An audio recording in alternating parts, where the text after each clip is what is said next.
അതിസങ്കീർണമായ പ്രശ്നങ്ങൾ സൃഷ്ടിക്കാൻ കണ്ണീറിന് കഴിയും. ചിലപ്പോൾ മരണങ്ങൾ വരെ സംഭവിക്കാനും സാധ്യതയുണ്ട്. തിരുനബി സല്ലല്ലാഹു അലൈഹി വസല്ലമ തങ്ങൾ പറഞ്ഞ ഹദീസ് ഇപ്രകാരമാണ്: അക്സറു മൻ യമൂതു മിൻ ഉമ്മത്തി ബഅദ ഖളാഇല്ലാഹി വ ഖദരിഹി ബിൽ അൻഫസ് യഅനി ബിൽ ഐൻ.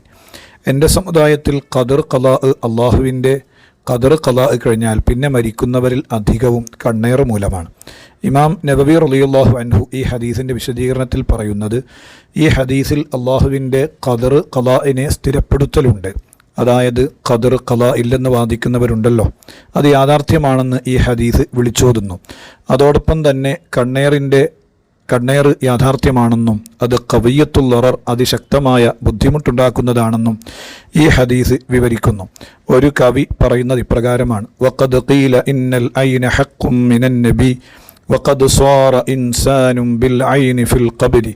കണ്ണേർ മൂലം എത്ര ആളുകളാണ് ഖബറിലായി പോയത്. അള്ളാഹു നമ്മളെ കാത്തു രക്ഷിക്കട്ടെ. ആമീൻ യാ റബ്ബൽ ആലമീൻ.